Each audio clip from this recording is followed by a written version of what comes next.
the map. Should be over that hill. It says that over that hill is nothing. This place doesn't exist. Where did he come from? We're out of here.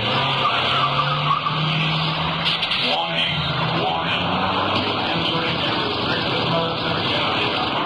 Danger. Vehicle on the line. Find the frequency.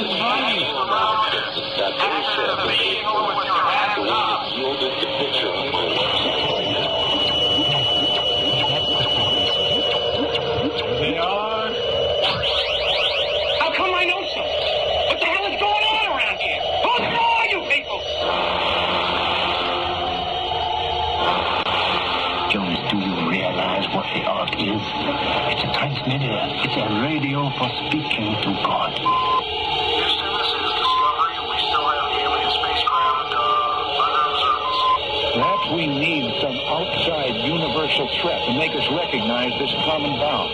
I occasionally think how quickly our differences worldwide would vanish if we were facing an alien threat from outside this world. If anything should happen to me, you must go to God. You must say these words.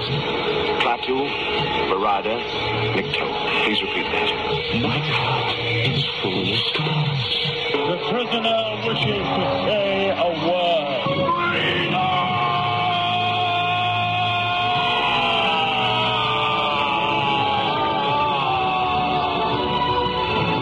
From sea to sea, from planet to planet, and star to shining star, from out of the night and into the light, your frequency is ascending. With your host, Sean David Morton. All right, you are go. We see the From the dark side of the street to the dark side of the moon. From the center of the galaxy to the very center of the human heart. From political conspiracies to hometown intrigues. Ladies and gentlemen, this is Dr. Sir, Ambassador Sean David Morton, PhD, MS, BFA, BS, etc., etc., etc., welcoming you all to this, our strange universe. This has been a long, strange trip, indeed, to my somewhat triumphant return, humbled but triumphant return to the radio to say hello to all you folks out there and welcome you into the bizarre, dangerous, psychiatric minefield that is my head. And I have a mission statement, in essence, of what it is we're trying to do with this program. And I think what American Freedom Radio in general and what we're going to do with Strange Universe Radio, the reason I called the show Strange Universe, and I have a couple of things, and actually what we're doing tonight is this is our meet and greet, if you will. This is our parent-teacher conference. This is you folks coming in to say hello and my saying hello to you. We do have it is a new moon in Virgo, actually, astrologically and astronomically speaking. The moon is void of course, actually went void of course I think about 3 o'clock this afternoon, and will be void of course moving into Libra until sometime tomorrow. But with that said, we launched the radio show anyway. Void of courses are always difficult because you never quite know what is going to happen. So with that said, I'm going to pontificate, I'm going to prognosticate, I'm going to, in essence, tell you a little story that once upon a time there was a great land called America on a very interesting, bright blue marble of a planet called Earth in the solar system, tucked away in the fourth arm of the Milky Way galaxy. And with that said, real estate apparently in this part of the galaxy is very, very expensive. And there seem to be quite a few, shall we say, visitors, beings, angels, Elohim, Nephilim, ancient ones, beings from the past, beings from other dimensions, ultra-dimensionals, or should I say ultra-terrestrials from our present but from different vibrations and different realities. and even beings from our future that seem to be very, very, very interested in our fate and what's happening to us now. So I'm going to talk about the future. I'm going to make some predictions. I'm going to point out that there have been a number of predictions actually that I've just made recently that have come true rather spectacularly, I might add, including what was going on with Hurricane Irene and what just recently happened with the earthquake that we just saw. They claimed, I believe it was a 5.8. However, for whatever reason, I think they downplayed it some. There were other nations that were talking about the East Coast earthquake as being as high as a 6.2 or a 6.4. It was very interesting because here on the West Coast, where we have professional earthquakes, where we have real earthquakes that do real damage and kill real people, there was a bit of a West Coast, East Coast, how do we say, a rapper feud, if you will, where on the West Coast there were some folks that sent me some very funny pictures that said, please turn your eyes away if you're squeamish. We have photos of the devastation that has occurred on the East Coast. And the photos, of course, were one was a lawn chair that was tipped over. Another one was a child that had his ice cream fall out of his cone, and he was making a face and crying. You know, those are the kind of things that we were mocking the people on the East Coast because they had their earthquake there. And actually, I was in New York when the earthquake occurred. I seem to be the Forrest Gump of strange and bizarre paranormal phenomenon. I seem to be at the epicenter of a number of very odd and interesting things. But I was actually, just to tell this story, I was in New York City.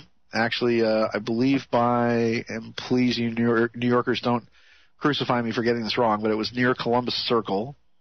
And I was walking into the Apple Store, which is a gigantic cube-like edifice that's currently in a bag because they're doing some kind of renovation to it, when the earthquake actually struck.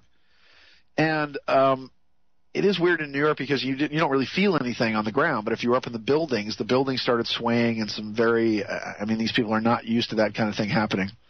And in a mass flash mob movement, everyone came rushing out of the buildings into the square, and they basically got the day off work because the government had actually, the city closed a number of the buildings to make sure for safety regulations and whatever else.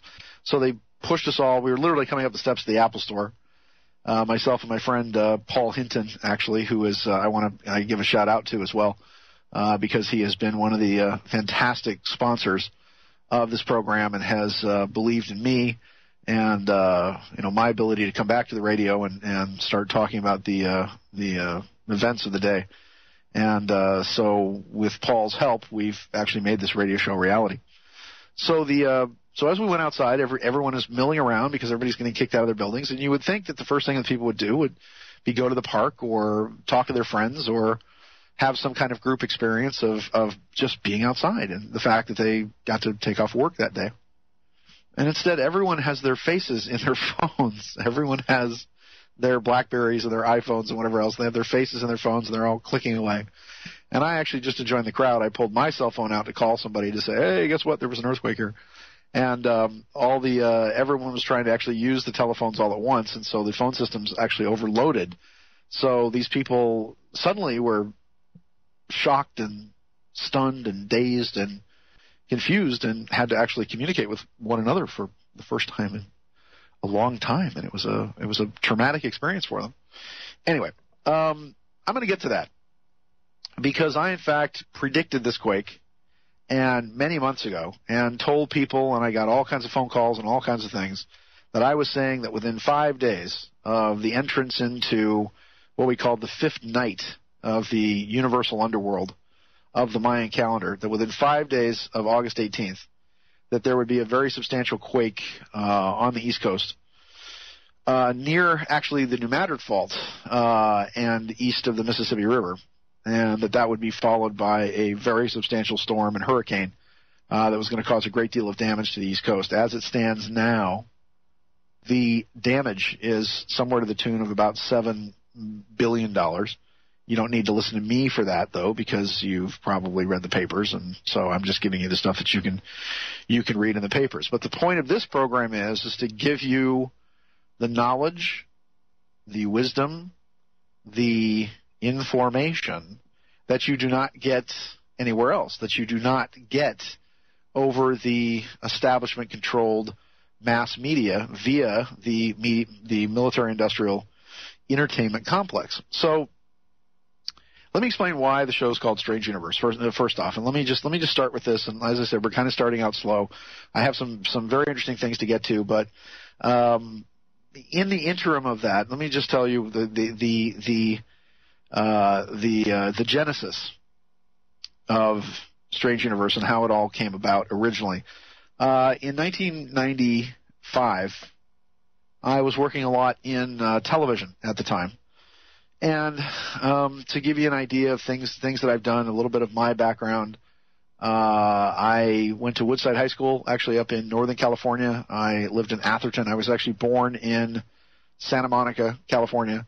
My father was a vice president of customer communications. He was basically a PR guy, or the head PR guy for a company called TRW, which was an aerospace company that was responsible for building many of the Apollo and the Mariners, the Vikings, major my company and/or corporation, which was then later bought by Northrop Grumman, which is actually what it is today. So my parents got divorced when I was 8.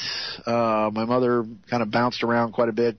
We were back and forth between Southern California and Texas, which is actually Pasadena, where Mission Control was there, because many of my father's friends were actually astronauts in the Mercury, Gemini, and Apollo program.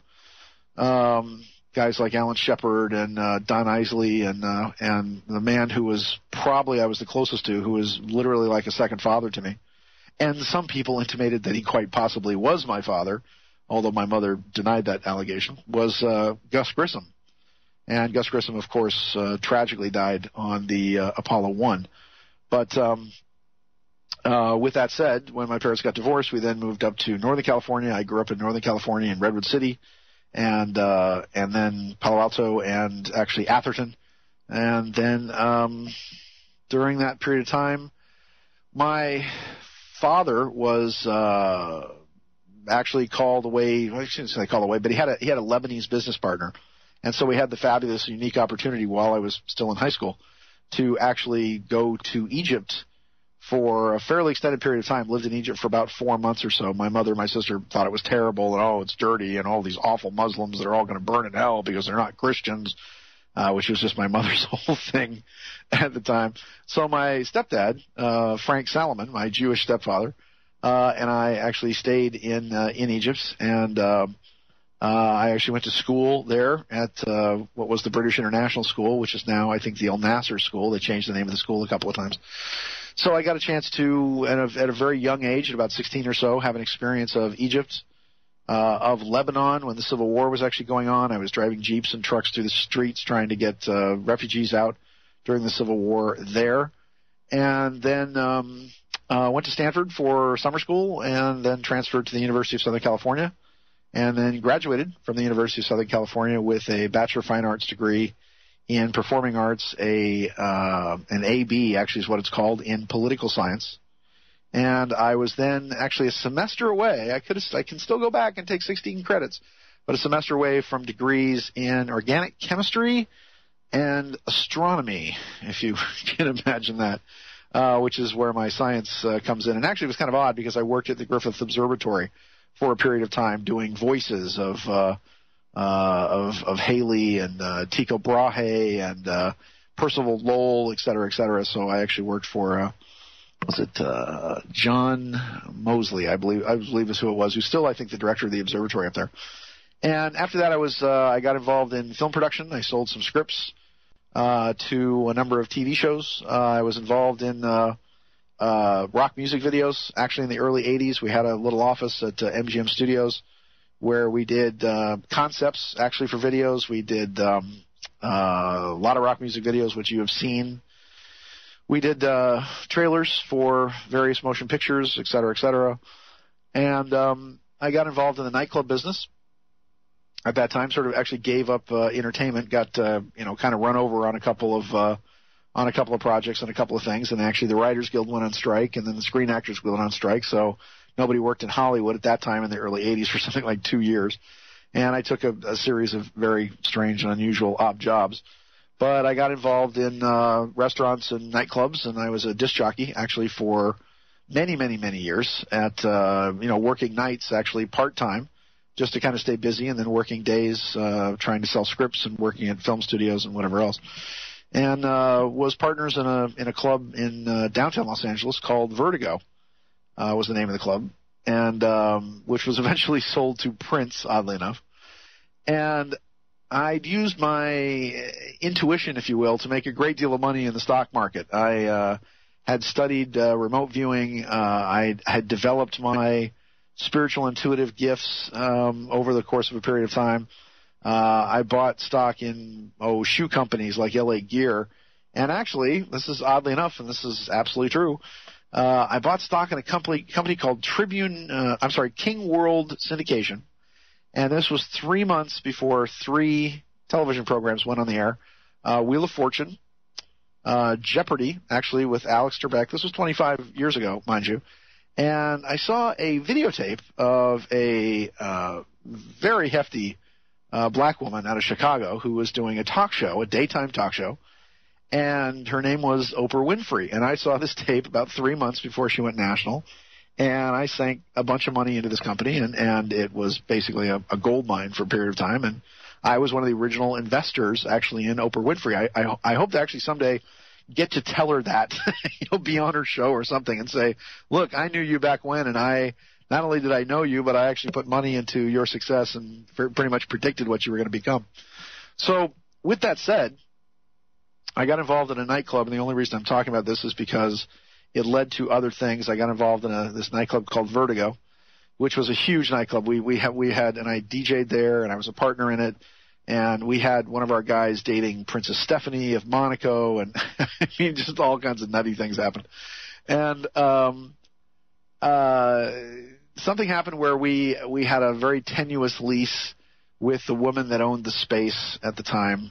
Myrna Myron actually was her name. We had a space called Myron's Ballroom, which was where we would have literally probably about 2,500 people a night on a Friday and Saturday in this club, which was a huge deal.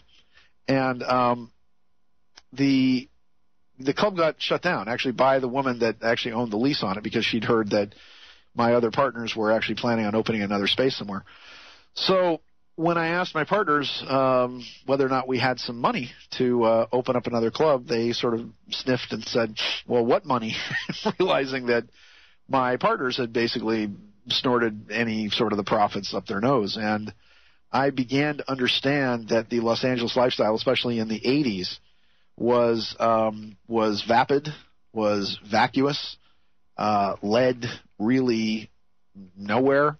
There was no knowledge, there was no wisdom, there was no grace in it. It was everything that you think the 80s were. It was all the fun and all the big hair and all the British invasion bands, et cetera, but at the same time it was a bit heartless and a bit soulless. So because I'd made a lot of money in the stock market, and because I'd had quite a bit stashed away, I had a series of personal crises in my life that had to do with a woman that I very, very deeply loved, who I was so busy. I was working like 80 hours a week, and I had not even realized that I'd not seen this girl for a couple of weeks or so.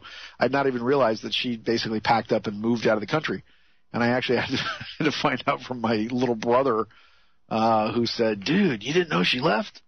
No. Oh, wow. You're burned, man. What a burn. And in the process of this, I actually packed a bag and a stick and began to follow around the world. And I actually followed her to England to get some kind of closure on the relationship. And I spent some time in Ireland there. And then I went on to India, actually, this was in 1986 or so, early 1986, to attend a gigantic water festival there called the Kumbh Mela. and we'll talk about the Kumbh Mela at some point. But it's a huge festival that occurs when Jupiter and Saturn are in a particular interesting conjunction, which happens they're trying every 3 years, but this particular conjunction happens once every 20 years or so. I traveled to India and wound up actually not only having some adventures during the Kumbh Mela in a city called Hardwar in northern India, but wound up then moving up to a place called Dharamsala on the McLeod-Ganj range, and it was there that the Dalai Lama was actually in residence, and I actually lived there for several months, and I worked at the orphanage there, and I got to study at the Library of Tibetan Works and Archives, which is there, and the Dalai Lama was actually in residence. And it was after a personal meeting with the Dalai Lama, there was all these. I'll talk a little bit about it later on. I'm sure as the course of the show goes on, I'll refer to it over and over and over again. But after a personal meeting with the Dalai Lama, he was leaving the next day, and he had to go to Europe to do some fundraising and do some traveling because he obviously travels quite a bit. And I said, well, if you're going to go, I don't feel like my journey's over. I do not feel I have learned the things that I want to learn. I was very much on a quest to find God. And the Dalai Lama got this look on his face, and all I can tell you is if you've ever been in his presence and seen him kind of access this door that opens behind his head, that literally is like all of his past lives and previous existences, almost like Krishna presenting himself to the warrior Arjuna, saying, these are my billions of lives, and this is what I've had to go through to become what I've become. And he took out a book and a map, and he did a brief meditation, and he pointed, and he said, go there. And he pointed at this book, and it was a monastery called Tengbache. And one would think that getting a direct message of a mission or a purpose from the Dalai Lama would be a big deal. And, of course, my being the snotty kid that I was, I whined about it. I mean, I did have a Jewish stepfather, after all, so he taught me how to whine pretty well. And I said, really? That's really far, because it was up near the border of Tibet. It's still in Nepal, but right along the pass, actually, the very next hill over was Mount Everest, and was probably about one of the highest monasteries you could get to there. And I said, well, let me buy you some milk and a loaf of bread down at the store. Let me bring you back you a 6-pack of eggs or something. And it's just right down the street. And he laughed, and then he left the next day, and I journeyed back down to Delhi, and then I flew to Kathmandu. And I took a train as far as I could go. I took a bus as far as I could go. I took an ox cart as far as I could go. And then I walked with a group of other people, some very funny Australians and some Germans, but we then walked actually the rest of the way. None of us taking a helicopter, none of us taking a truck, but we actually walked about 300 miles, trekking through the Himalayas to get to Tengbache. And if anybody ever tells you that trekking through the Himalayas is fun, you need to punch that person in the face, because it's not. All I can tell you is that as you're walking, your back is burning up from the sun and your front is freezing because there's not enough atmosphere to actually get through your body. So you'd have to turn around and walk backwards up these hills just to get the front part of your body warmed from the sun at the higher altitude. You have a headache every day, every moment from the altitude. It looks like you swallowed a box of Crayola crayons because your poop is a different color pretty much every day and you don't know why. And I finally got there. And I'm not going to go into this too much on this particular program to introduce, what it's all about, but I finally got there, and Rinpoche Lobsang Tundun, who was the head Rinpoche, the head High Lama, if you will, of the monastery, helped me, should I say, recognize that I had a past life or previous existence with with this particular monastery. And they said, you can stay. And you can stay as long as you want. You used to be a monk here. You got killed by the Chinese during a raid. And welcome home. So I stayed. I was there for about, and actually, there's a very interesting thing, and it has to do with why I went when I did and what's happening to us today and how all of us fit into this amazing time of prophecy, this stupendous moment of the prophets, this period of time in which giants have incarnated among us, both good and bad, this final war of light versus darkness, and should we say the lords of light and order versus the dark beings of chaos and evil.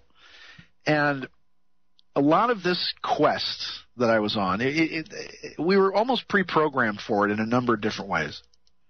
I still remember the first time when I went to Disneyland, and when I was very little. And my grandmother was Irish. She was from the old country. So, I mean, I must have, by the time I was 8 years old, I must have been to Disneyland 100 times. My main goal in life was to do nothing but become a guide on the Jungle Boat cruise, which is pretty much what I'm doing now, actually. It's the same job. You're not looking at the backside of water but you do have to beware when the hippopotamuses wiggle their ears. And for that, the fascinating part about this period of time that we're in is that when I lived in Egypt back in 74, 75, and I was literally one of the first wave of Americans to be in Egypt. And by the way, remember, this was when Egypt was just under Sadat. Nasser had just died. Sadat had just taken over. They were just turning to the west. But if you remember back this far, essentially Egypt was under the sphere of influence of the great evil Soviet Empire. And Nasser, who was the president at the time, was aligned with the Russians. And the Egyptians hated the Russians. They hated them. And they saw the United States as being the sole protector, if you will, the sole great light of their reality. So I had a series of experiences in the Great Pyramid of Giza that led me to understanding in 1985 and 1986 was a process of what is about to happen in 2012. And we're going to come back and talk about that. It's a strange universe, and we just work here. This is Sean David Morton. What would your life be like if you woke up each morning with new vitality, feeling better than you have in years, and you noticed a difference in your sleeping patterns, blood sugar levels, and had a sense of well-being overall? There's something that is changing thousands of people's lives, and you could be one of them. It's called Heart and Body Extract. Sharon Harris, co-creator of Heart and Body Extract, talks about the positive effects of Heart and Body Extract. What happens with the formula Heart and Body Extract is it's giving the body the necessary vitamins, minerals, amino acids, enzymes, and phytonutrients so the body will heal itself. And yes, the body does have the ability to balance blood pressure, balance cholesterol, clean and unclog the arteries. It can also work on balancing the circulation for diabetics. So the body is an amazing thing. It simply needs some help so it has the tools to heal itself. Heart and Body Extract gets results. To order your 2-month supply, call now, toll-free at 866-295-5305. Order online at hbextract.com. Up planet to planet and star to shining star. Oops, the music just kind of went away there. Well, so much for the cheap fade. Anyway, hey, welcome back. Sean David Morton. It's a strange universe, and we just work here. Folks, please keep your arms and legs inside the radio. Ding, you're free to wander about this strange universe. Anyway, all right, so there's me. And I'm telling you about my tale and my story and how we got here and how we got to whatever. And you're like, come on, Sean, get to the point. Get to at least the oblong end of the point of what you're talking about. By the way, that was theme music from Doctor Who and the 11th Doctor, Matt Smith, who I hope to meet someday. Big Doctor Who fan. Somewhat responsible for actually Doctor Who being played here in the United States.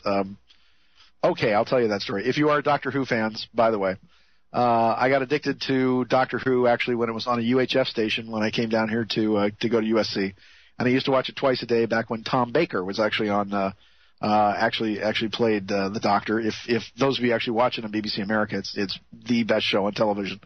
And what happened was that I became a huge fan. We actually sponsored I was one of the people that sponsored one of the first Doctor Who conventions, actually in 1981 in the United States. And it just so happened that I was working at KCET, which is the public broadcasting station here. And I was working for and with a woman by the name of Linda Lou Crosby, whose sister is Kathy Lee Crosby of That's Incredible and of USC and professional women's tennis fame.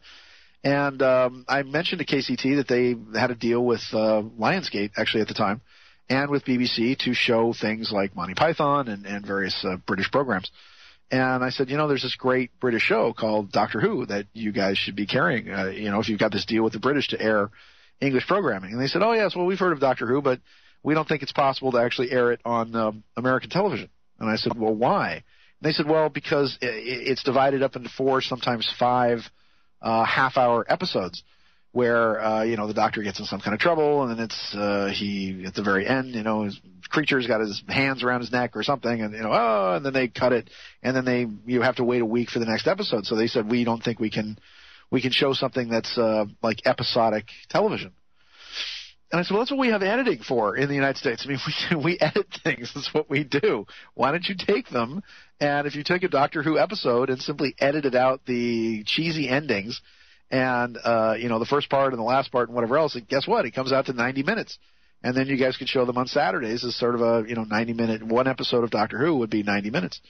And I'm not sure if they did it right then, but it was actually a couple of years later because I was such a big fan of the show that KCT actually started carrying the Tom Baker Doctor Who. And that's why, fueled by this convention that we did at the time, Elizabeth Sladen, who actually played Sarah Jane, sadly has just died. It was a terrible, terrible tragedy. She was very young, and but she actually came out from England for the convention. So we'll talk a little bit about that. I mean, that's the other reason why I talk about Strange Universe is that I'm a fan of science fiction, science fantasy, science fact, of comics. I was one of the people that was actually we had one of the first shows on the Sci-Fi Channel, which is part of what I was going to talk about why we came up to Strange Universe and all this. So I'm getting to that process. I'm actually getting to where it is we're going to be, and then we're going to talk about the first hour is just kind of our, like I said, the teacher conference, our meet and greet. Have yourself some Jammy Dodgers and some Jelly Babies and some cookies. They're over there in the back of your house. No, up in the cupboard. No, on the right. The graham crackers. Oh, and they're really good with the frosting. You bought the frosting, right? Okay, good. So anyway, help yourself. Snuggle up to the radio, and we're going to talk about a lot more things for all you radio shut-ins out there. Part of what I want to do with Strange Universe as well is that I want to get this back to the heyday of radio. I want to get this back to the point where it was exciting to listen to the radio, why you wanted to tune in. And since 1991, I was the number one guest on a show called Coast to Coast AM that was hosted by the great one himself, a dear friend of mine, Art Bell. And those of you who may not have known this, but with my reports from a phone booth in the freezing cold from out in front of a burger stand called the Little Alien in the town of Rachel, Nevada, with a population of approximately 18, from out at Area 51, began a phenomenon that became known as the Art Bell radio show, or Coast to Coast AM at that time, that graduated to the point of where, at its height, Coast to Coast AM had 26.4 million listeners, and Art Bell was the number one radio host in the late night time slot. He literally ruled the night with about 500 affiliates, both in the United States and all across the world. And there was an excitement to that program, and I was the number one guest on that show, and I would be on the program. At the latest, I'd be on about every 3 months or so. But when I had something to say, I'd get on and I'd get Art on the phone, and we'd be chatting about whatever was great and new. And the fantastic thing about that was that Art was immensely curious. He wasn't just interesting. Interesting people should be taken out and shot, because interesting people are people that basically just bore you with about how interesting they are, and I'm interesting, and this and that, kind of like I'm doing now. So I get to be interesting for about the first hour or so. But he was interested. And interested people are sexy as hell. If you want to know the secret to being hot, to being sexy, if you're interested, other people will become enrolled with your excitement, your enthusiasm, which means to be filled with the Spirit of God. And that enthusiasm then drags you along with them because you are interested. Now you're fascinated by a particular topic. You get other people involved in it. And because Art had a passion for this, because he was interested on a regular basis, because he asked the right questions of to satiate his curiosity, his fantastic style, it was a joy. It also helped too that when I would submit questions to him, he would actually pay attention to the questions and actually ask me the questions that I was prepared to answer, unlike his successor, who seems to just pull monkeys out of his behind to ask questions specifically to throw the guests off. And in essence, it's not going to bag on anybody else. I'm just going to say that Coast to Coast AM now, in its massive destructive decline, has maybe, I don't know, 1 million listeners, possibly, or 1 million potential listeners, with less than 400,000 regular listeners. And that comes from the president of the network, by the way. So what I want to do with this program is that with the predictions that I made, with the analysis of astronomy, of astrology, of Nostradamus, of my own intuitions, my own psychic ability to see around a couple of corners or so, and my interest and fascination in the fields of once again, everything from new science to ancient history to conspiracy fact, if you will. I don't want to call it conspiracy theory, because the conspiracy theorists are always right. They are always right, and they're always proven to be right, because it just takes us a little longer, because we cannot rely on the regurgitated bile that is spoon-fed to us by the military-industrial entertainment complex that wants nothing but to kill you, nothing but to harm you. And again, I do not want to make this a political show at all. My purpose here is to stretch the envelope, to ask the questions, to expand your horizons, to get some of the best guests in the world that I can get on this program to talk about, because I have after doing the various expo and convention circuit for about 20 years or so, being out there speaking and talking and writing, I've got quite a database. And again, where we left off, and let me just we're going to kind of divide the other hour up here and talk about this. And as I said, I just want to do this first hour as an introduction, and then start talking about things that concern me and I think should be concerning you in regards to earthquakes and earth changes. Good news and bad news. I mean, it's not. I am not here to instill you with fear. I believe that we are going through a labor period in the birth of something spectacular and amazing. I think that if we just get through the next 10 years or so, actually, theoretically, if we get through to August of 2025, when the planet Pluto actually then moves into Aquarius, it'll be very, very interesting to see how the whole new age or the new world begins to mold itself around the fantastic new paradigms of all is one, life has purpose, God is love, the Mayan core synthesis, if you will, of what they view as our future as we dance at the end of time, moving up to December 21st of 2012. We're also going to be talking about October 28th of 2011 this year. There are things literally within the next couple of months that are earth-shattering predictions as well, including a comet that is going to eclipse the sun on September 26th, 27th, and 28th. I mean, there is a reason why I have braved the wilderness, if you will, of luminous weeds, why I have slashed my way through a wall of human flesh with all the haters out there dragging my canoe behind me, so to speak. There is a reason why we are going to mold this future together, and why we are going to work together to make the future that we want, that we desire, that's based on freedom and individuality. And once again, ladies and gentlemen, keep your arms and legs inside the radio. Bing! It's a strange universe. You are now free to move about the cosmos. Calling all Angels, Train, one of my favorite bands from San Francisco. That song, oddly enough, all the mysteries of the universe are in that song by Train, Calling All Angels. They're talking about chemtrails. They're talking about energy coming out of your television set. They're talking about the great conspiracy to instill fear. Patrick Monahan, who's the lead singer of that group, is very much tuned in. He wears angel wings around his neck with an amethyst, so he's one of the good guys. He's one of ours. There's so many Train songs that have been trying to reveal the conspiracy and musically give us a kind of a point in a direction, along with the fact that if you've ever seen them in concert, they are absolutely fantastic in concert. So, a wonderful, wonderful band. Wonderful, wonderful, wonderful. All right. Welcome back, Sean David Morton. It's a Strange Universe, and we're punching our time card just to give you an idea of where this all comes from. So, again, I was talking about 1985. I was talking about the reason I talked about Disneyland in the first place. Wait a minute. I swear to God, I get back to stuff. Honest to goodness.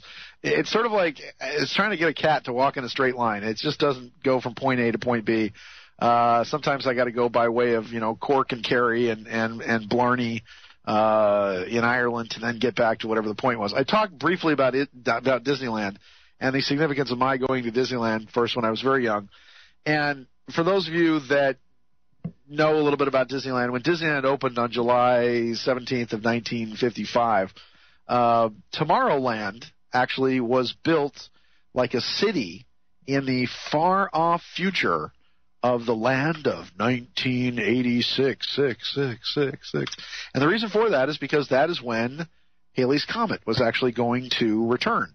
And, Walt Disney believed that people marking Halley's Comet as a great sort of spiritual evolutionary force, that comets being these hoary wanderers that come through our skies are constantly bringing change and constantly bringing this force and energy with them.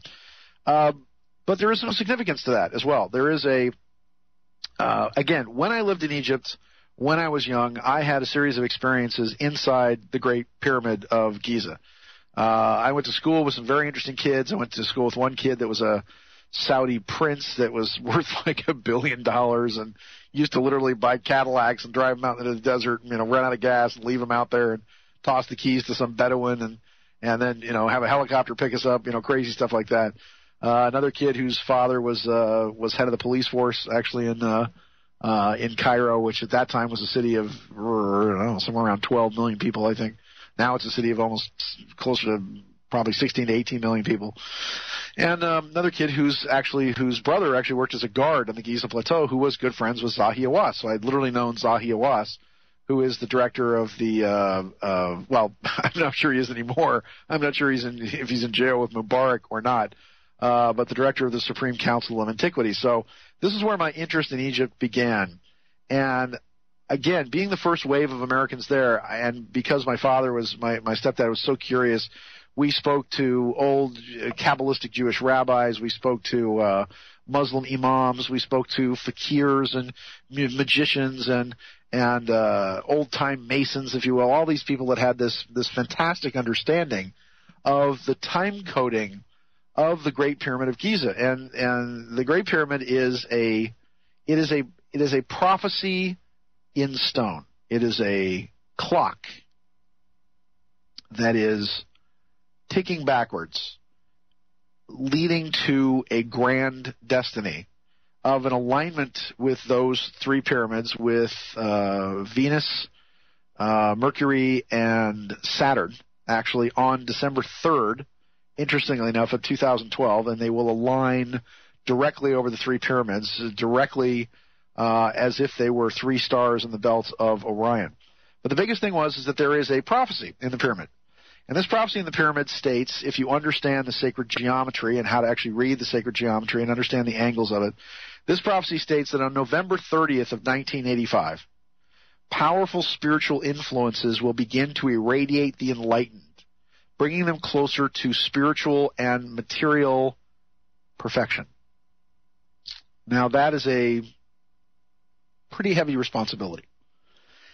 And understanding this from when I was a kid, when I was 16 years old, I knew that there was going to be great changes at that time it is interesting, too, because I want to reach out to everybody out there on the Internet, this fantastic worldwide audience of the true manifestation of the great grand man of Aquarius as he walks across the galaxy of the Milky Way and pours out his cistern of water and knowledge upon the world. The squiggly lines of Aquarius not representing water, but representing electromagnetic energy moving through the air, which is exactly how you're picking up my voice now. And exactly as my voice booms throughout the world, you can now, all of you, as a group, as a mass, as the new sphere, as Pierre Lesjardins called it, of the accumulation of the seventh chakra,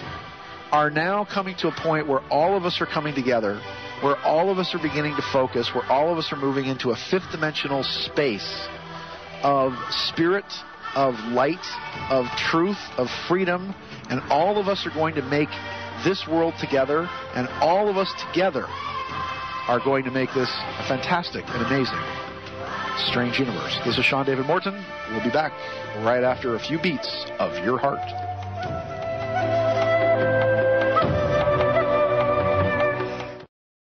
Why? It's a system designed to oppress us all. Wow, boy, it just, you guys just really just drop those two. I feel like the floor is dropping out from underneath me every time you guys do that, because it's just like, whoa, it's like the trapdoor opens and down I go to the very long drop on a short rope with little kids yanking on my legs to break my neck, which is actually where the term pulling my leg comes from, or to take the piss out, as they say. All right, look, I promised I'd stop talking about myself and get into some other things here. It's just that there's so many things I have to tell you. I haven't been back on the radio in such a long time.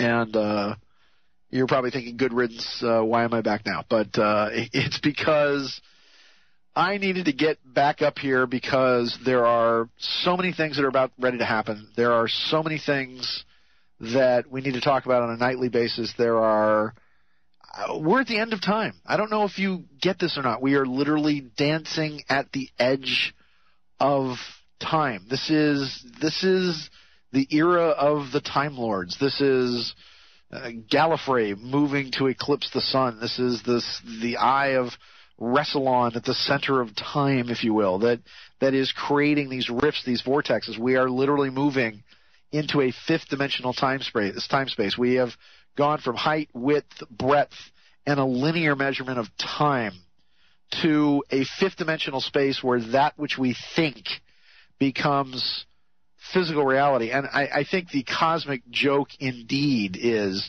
that the original song from the musical Hair, when the moon is in the seventh house and Jupiter aligns with Mars and peace will rule the planets and love will steer the stars. This is the dawning of the age of Aquarius. Don't get me started. But don't you think it's interesting that song was in fact sung by the fifth dimension? Coincidence? Coincidence? Yeah, just a coincidence. But, maybe not in the future. So there's so many things to talk about. Oh, my goodness, there's just so many things. 1985, again, let me just, I will blaze through this in the next segment here, just to let you know where I'm coming from. November 30th, 1985, powerful spiritual influences begin to irradiate the enlightened, bringing them closer to material and spiritual perfection. There is also an intimation in the pyramid that beginning in 1933, that there was going to be an infusement of the Christ force, of the Christos, of the Messiah, that this energy was literally going to come in the clouds. And they're exactly right, because the atmosphere itself began to change, because the earth itself began to move into a new area of space.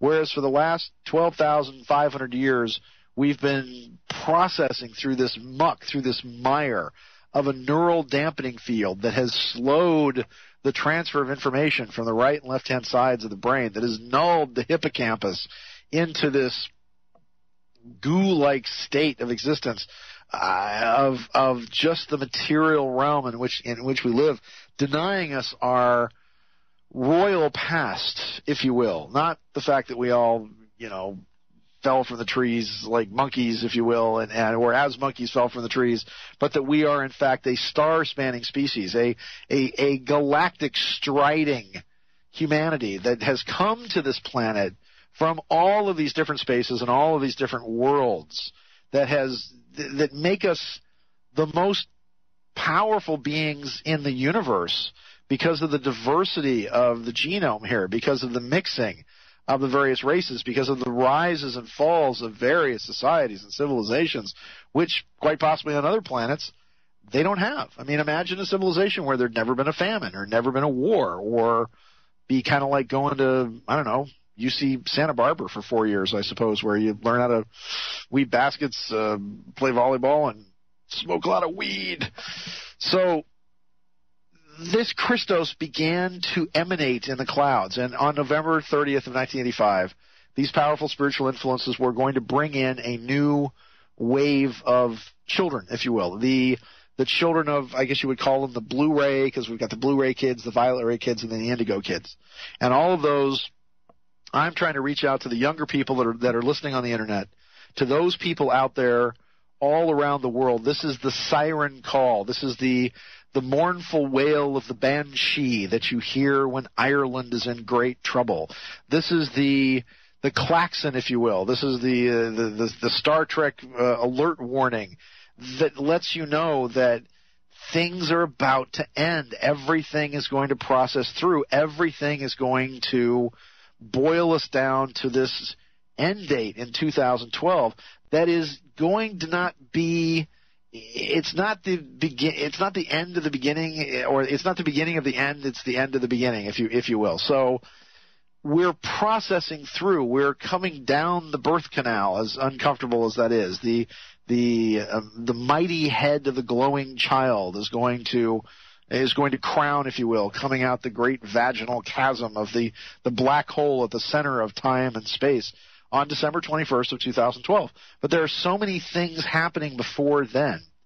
So as we process through all this, again, the Strange Universe television show. Let me get all the way back to that. Okay, Disneyland, Tomorrowland, the world of 1986, in the future. And I come out of the University of Southern California. I've got my degrees. I sell some, actually a script to a TV show called Buck Rogers at that time. I start working with a guy named Gene Roddenberry, or should I say was good friends with Gene Roddenberry at the time. Writers Guild goes on strike. Screen Actors Guild goes on strike. I get into rock music videos. I get into the nightclub business. I'm very successful at it. I make a bunch of money in the stock market.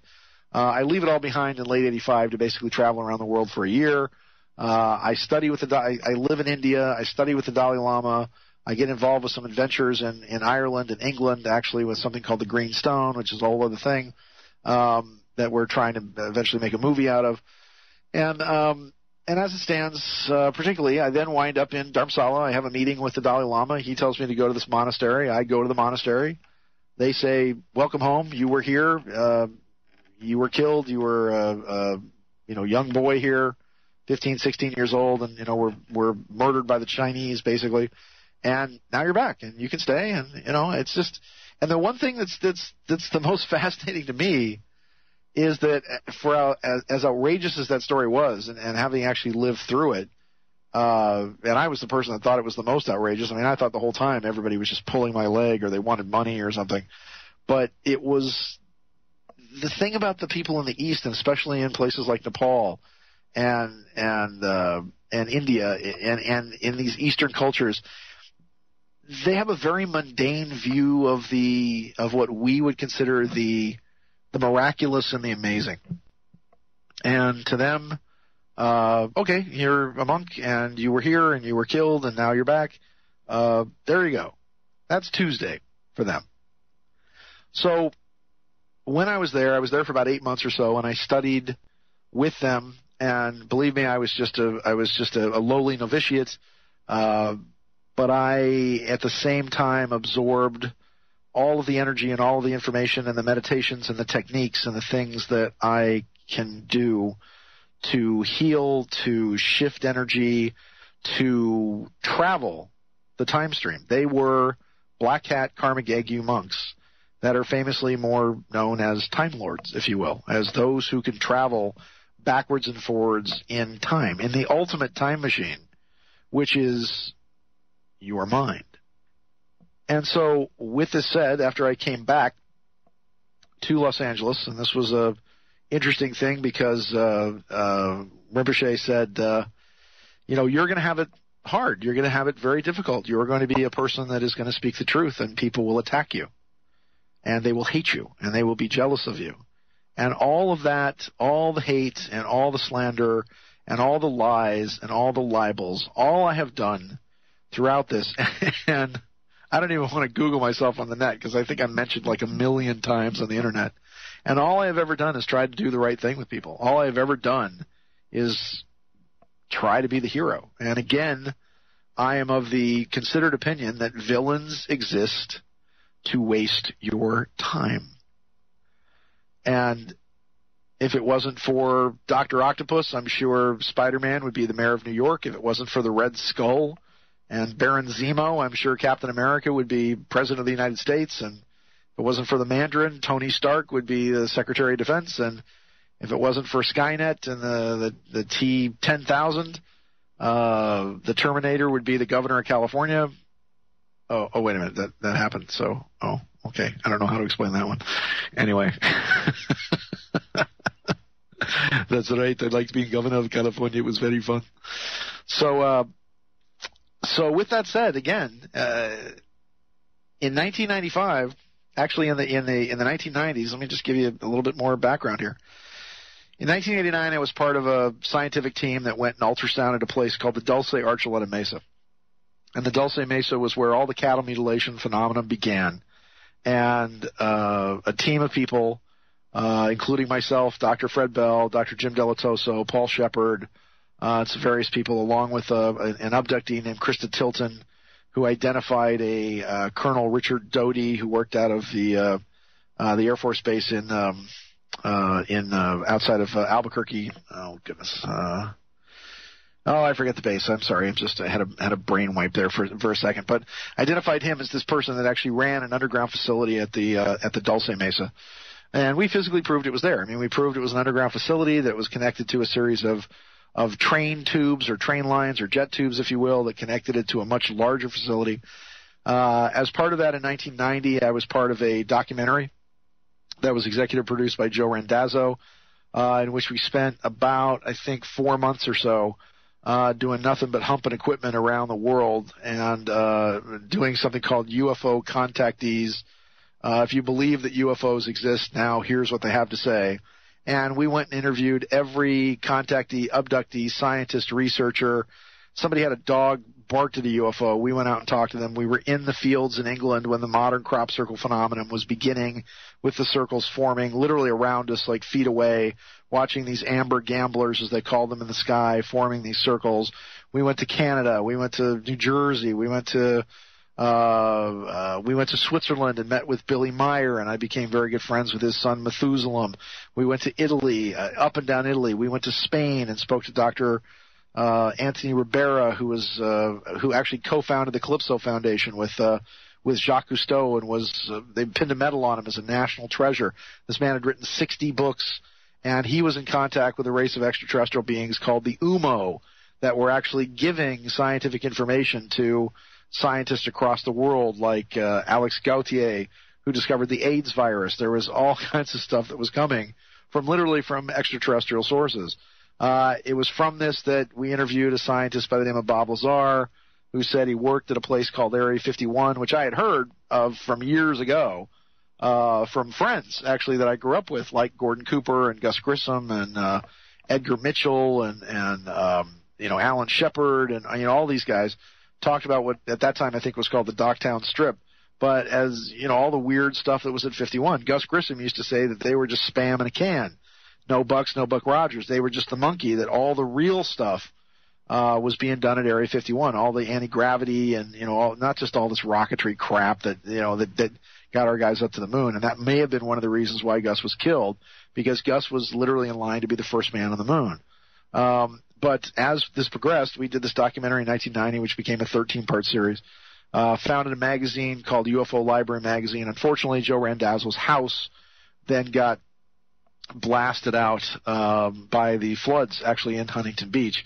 As that progressed on, I actually worked on with a fellow by the name of actually Art Maturo and Jim Carbonetti, with Dr. Franklin Rule, who I absolutely promised to have on this program because he is fantastic. I would like to actually have him on as my first guest within the next couple of days or so. But Dr. Franklin Rule had the first original show on the Sci-Fi Channel that was produced out of a garage in Sylmar, which is this kind of seedy little suburb of sort of north and west of Los Angeles. And we had a show called Mysteries from Beyond the Other Dominion was the name of it. We'd go out and do crazy things like, did you know clams are from Venus? That sort of stuff. And did you know that there was a mummy behind the captain on the Titanic, which is why it sank because of the mummy's curse? And, we do ghost stories and all kinds of crazy things. But Mysteries from Beyond the Other Dominion, Dr. Franklin Rule had a cable show, local cable show in Santa Monica, and that's where they got him as the host, and he's a fantastic, fantastic old guy.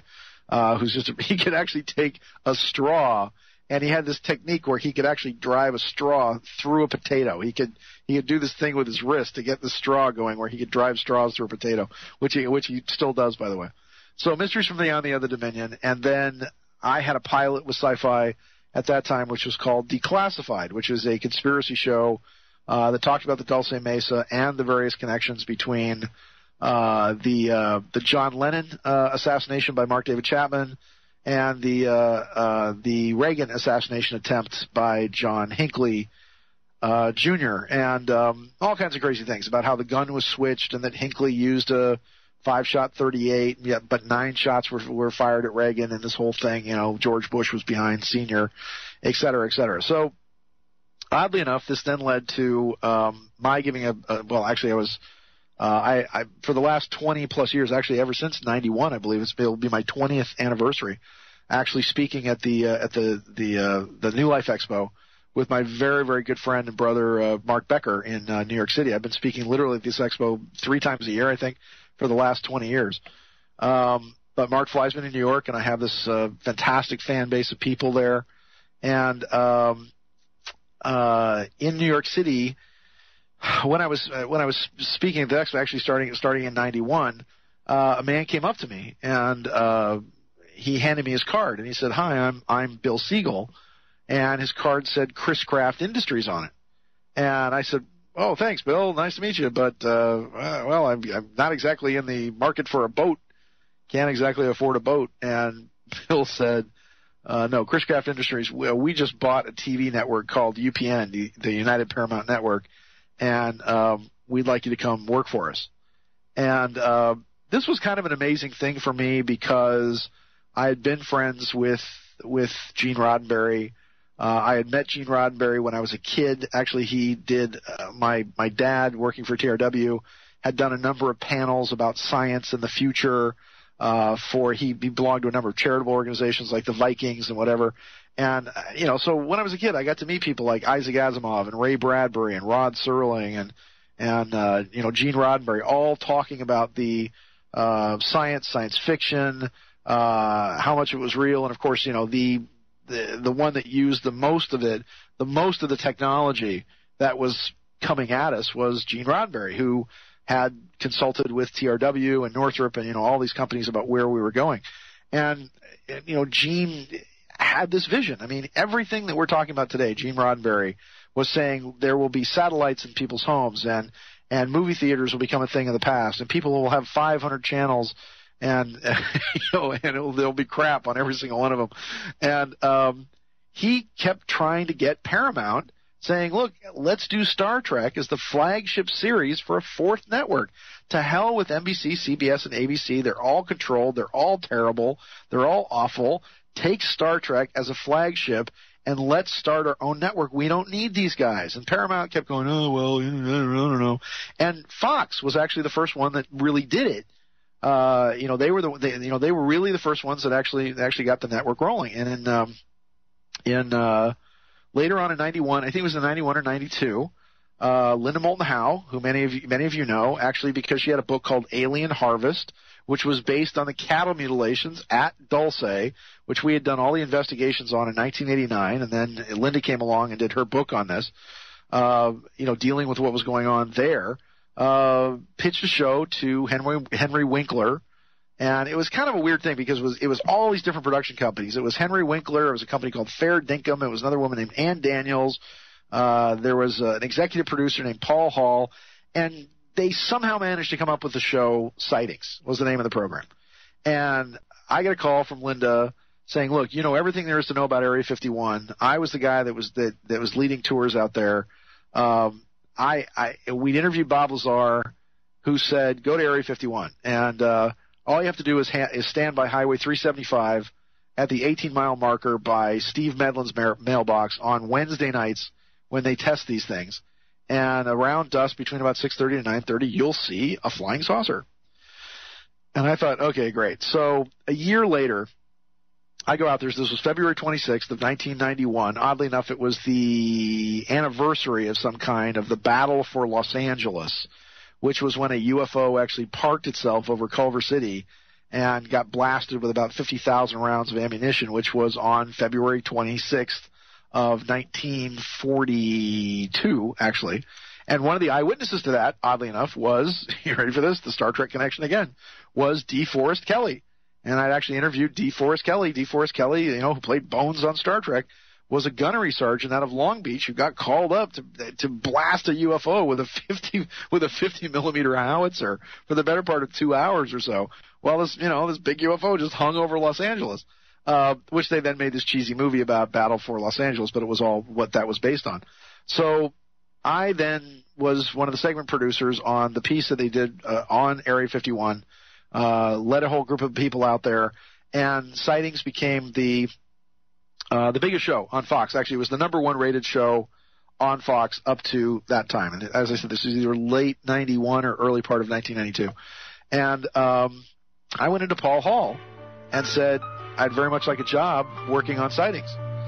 And Mr. Hall said, well, and I said, look, I've just done these 500-600 hours of interviews with abductees, contactees, scientists, researchers. I have the tapes, I have the experience, I have the contacts, I have the book. We could do this show for years just based off the stuff that I've got. And I got a reality check of a slap in the face when Paul Hall said, well, Sean, we'd love to hire you, but we need to hire people that don't know anything. Feeling stressed. Welcome back. It's a Strange Universe, and we're flying without a net here into the center of the galaxy, into the center of the sun, into the center of the human heart. So Sightings, went to go work for Sightings, only to be told by Paul Hall, who's the executive producer, thanks, Sean, but we need to hire people that don't know anything, were his exact words, which is probably why I wound up in radio. And so I was a little shocked, a little hurt by that. As time went by, again, I was in and out of TV doing various things for them. And then again, Mr. Siegel came along and said, we want you to help us start up the United Paramount Network. And I was pitching actually a show called Declassified at that time. We were talking about a program that would be focused on the paranormal and various things. And Mr. Siegel took me by the hand and walked me down the hallway to executive producers Margaret Roberts and Paul Barras. And they were working on a program called Strange Universe Tonight, actually was the name of that program. So I was literally the first segment producer, I guess, the first main producer on that show. But again, ran into the same kind of weird thing where they're hiring all these producers that don't know anything. They were hiring producers from 60 Minutes, and they were like, oh, we found a hair from Bigfoot, or let's do a story about maybe an asteroid might hit us. I mean, just complete crap like that. And I had Area 51, and I broke the story on the Chupacabras in Puerto Rico, and I'd done so many stories. They did 5 pilot episodes actually for Strange Universe, trying to get the we had a news guy from Sacramento, and we had another woman that was a former Miss America, Miss Iowa or something like that. And eventually it boiled down to Emmett Miller, who is a superb host. He's kind of got this multiracial thing going on. He's like part black, part Filipino, part Asian, and fantastic guy, wonderful, wonderful guy.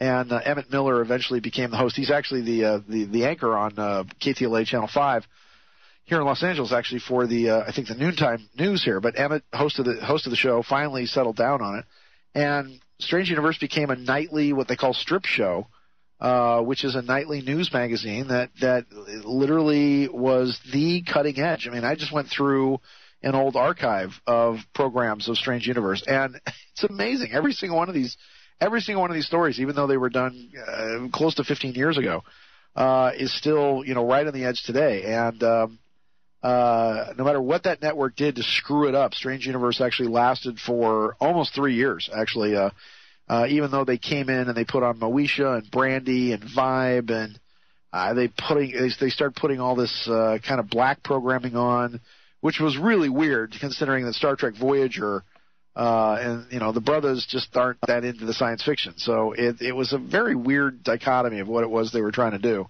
with the program. And poor old Strange Universe got shoved back to 11:30, then got shoved to midnight, when it could have been one of the most popular shows on TV. And, of course, after my stint on Strange Universe, I went on to work as a freelance producer for a show called Hard Copy. And myself and my buddy Wayne Darwin, who was my director, got in all kinds of trouble because we broke things like, oh my goodness, the conspiracy behind the murder / assassination of Princess Diana. That's if she's dead, he says with a knowing wink. We did things on TWA Flight 800, which basically proved that an errant missile by the military actually shot down a civilian plane, and what the hell were they doing shooting off missiles directly off the coast of New York? I mean, we got in all kinds of trouble. And they had a segment for us called The X-Man that was going to be voiced by Don LaFontaine, the guy who does the movie trailers until he died. In a world, there's a man with a dog in a town. And, that guy. And the head of the network said, oh, my God, what are you doing? Because somebody actually noticed us because we were on from 7:30 to 8 right after Entertainment Tonight, and we were the second biggest program in syndication at that time. But you could get away with all these kind of hard-hitting conspiracy news shows because it was always sandwiched in between Sybil Shepherd dated Elvis and Madonna's lesbian love kiss du jour. So, every single time we had to get to a point, and then there was stuff I did with Geraldo for a show called Now It Can Be Told, and then I continued to pitch ideas to a program called Unsolved Mysteries, and Bob Kevitt was the producer there. And probably the only reason I didn't actually get to work at Unsolved Mysteries is because, Bob Kevitt kept stealing all my shows and all my ideas, and actually I was involved in the early stages with the Alien Autopsy with Ray Santilli and all that. So I have all this background and all these things from sort of behind the scenes. So I desperately missed the concept of Strange Universe. I desperately missed the idea that the fact that it's a universe that encompasses everything in the universe, the fact that we can delve into, and we will on this program, delve into alternative science, conspiracy, drama, entertainment, political aspects of the various things that are going on. So anything is fair game, and I hope to actually build this program into something to regain the throne, to actually be the true and proper heir to the 26+ million people out there that used to every night tune into their radios in the dark of night before they went to sleep and listen to a program called Coast to Coast, back when it meant something, back when it had a host that wasn't a milksop, back when it had somebody that cared, back when it had somebody who was interested rather than interesting, back when it had someone that bucked convention and basically just didn't give a flying F at a rolling donut as to, what people thought. And that's a big thing to live up to. And I think he's been missed, and I think the decline of his program has been really a nightmare. Really, it's really been hard for me to watch, considering I know all the players over there, and I know the politics, and I know the garbage that's involved in that. So, with that being said, and with my talking about these things, and again, I'm going to be on tonight. I'm actually going to be on this week I'm going to be on tonight and Tuesday Wednesday, the lovely and amazing Carrie Cassidy comes in with Project Camelot. I'll be back on Thursday, and then Friday I have a prior commitment, so maybe they'll run this show again. God, I hope not. But they'll run this program again with me blathering on about various stuff and things. So, but again, the challenge here is that I promise you that with the help of some donors and some benefactors out there, because nobody on this network is getting paid, kids, I might add. Maybe the board ops are getting paid, and maybe the people that run the network are getting paid with advertising, but certainly the hosts are not.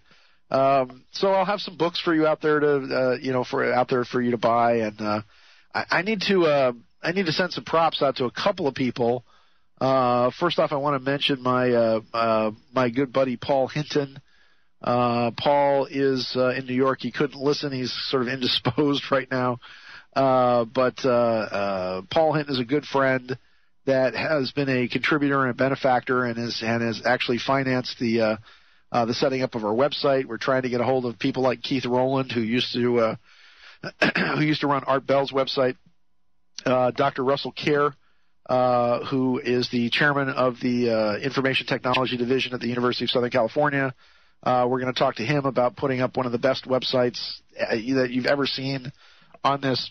So that's going to be under construction under Strange Universe Radio, strangeuniverse.com, of all these various things. Also, some dearly remembered and dearly departed people, Turner Hicks, who was a great friend, and he just passed away a couple of weeks ago. Barbara Yates, whose funeral we were going to on Wednesday. Barbara will be sorely missed because she was one of the great pioneers of this. She literally was out watching UFOs back when they were out at Giant Rock in the desert of the 1950s. For the last almost 60 years, she has had monthly salons at her home where she opened her home up to people like me to go speak and talk to people there. And she just passed away last week, and it was a great, great tragedy for so many people that loving Barbara Yates passed away. And I look forward to celebrating her life and her existence actually at the wake, at the memorial service we're going to have for her on Wednesday. Also, I know that his family probably isn't listening, but I just want to say this is because he, again, if you remember people, they never die. If you have a place where their energy and their essence exists in your heart, then again, it is believed that they never die. And that is my very, very good friend, Ambassador Naldo Rosilio. And Naldo was one of the most gracious, generous people. He looked like a wise old man with a long beard and long hair. He used to wear a pyramid on his head when he would come to the New Life Expos in New York. He knew that I was having some financial problems last year and basically just handed me an envelope full of money and said, here you go. I know you're hurting right now. I know you need some help. Completely unbidden.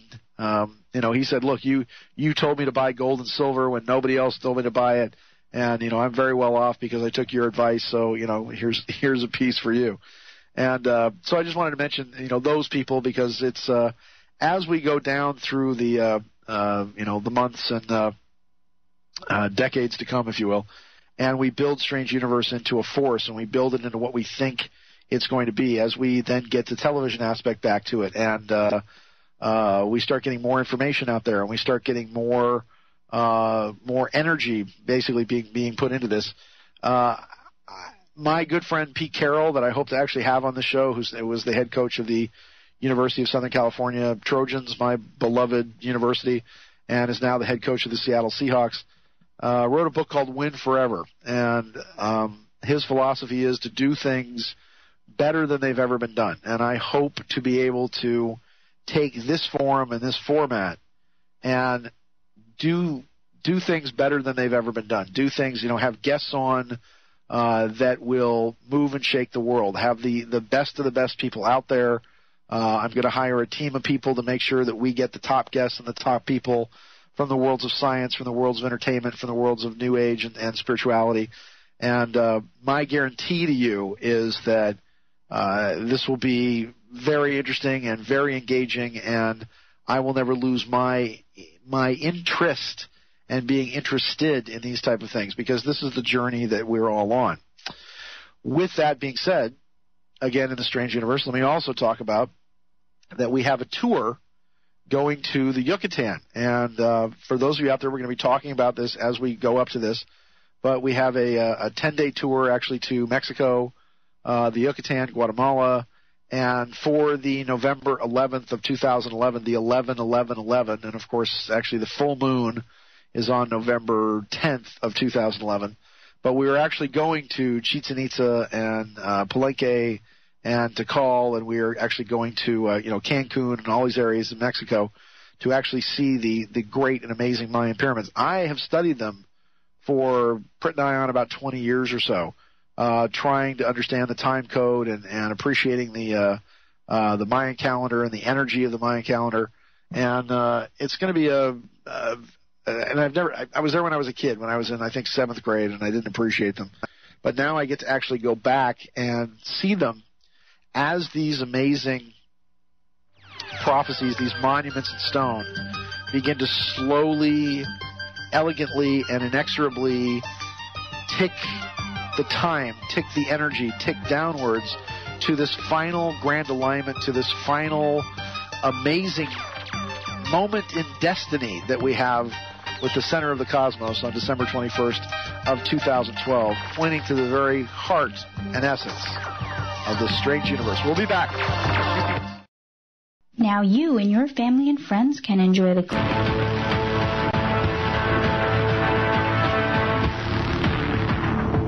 And welcome back in. Permission to come aboard this strange universe. Enter the door.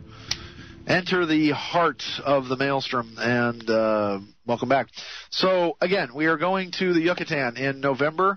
You can check out a couple of things. Actually, DivineRevelation.com is, I'm sorry, Divine Travels. Actually, DivineTravels.com is the website that you can actually get in contact with. It is actually putting the tour together. DivineTravels.com.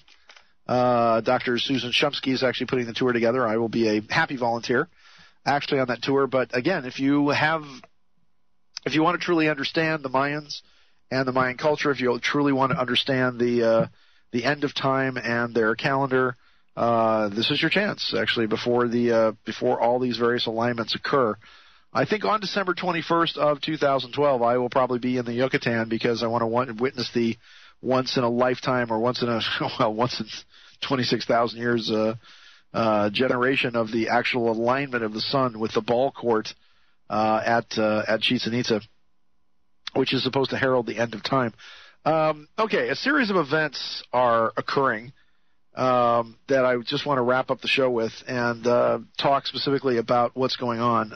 I did, and again, we will be taking phone calls, and we will be in future programs. I just wanted this to be just you and me, baby, to be just us, to be a nice, wonderful, intimate moment in the bathtub with some strawberries and a glass of champagne. Just me and you, just snuggling up with the strange universe on the radio. So, welcome, baby. Yeah, welcome back. Nice. That's a nice pair of pajamas you're wearing. So, but I just wanted to be us for this evening to just kind of let you know where I'm coming from. My goal is to enlighten and entertain, to bring you the truth with style and a smile, to try to allow you to bask in the warm glow of my sunny personality, and vice versa. And we'll be opening up the phone lines. As I said, I'm on tonight, Tuesday. The magnificent Carrie Cassidy and Project Camelot is on Wednesday, and then Thursday, I think also Jordan Maxwell is going to be joining the fantastic lineup of radio hosts and DJs on American Freedom Radio. But right here on Strange Universe Radio right now, on the Strange Universe Radio Network of American Freedom Radio, a couple of things. There is and let me just wrap this up by saying that again, part of my specialty has been prognostications of the future, of political, social, economic, earth changes. My study of remote viewing, one of the pioneers of remote viewing with Dr. Elizabeth Targ, who was my girlfriend actually for a long time, who's the daughter of Dr. Russell Targ, who was one of the pioneers of remote viewing. Actually, we just figured out how to use remote viewing to gamble and win a bunch of money. What was later called associative remote viewing. But again, I started out this entire thing as a psychic, as an intuitive. My PhD is actually in psychology with a specialty in therapeutic counseling, which gives me another aspect of this. I've got a degree in theology as well, so we're going to be talking about religious topics and the Book of Revelation, and I've been at this a long time. And as I said, maybe with the success of this radio program, I'll be able to start up my newsletter again, the Delphi Associates newsletter that I did for 17 years, I think since 1993.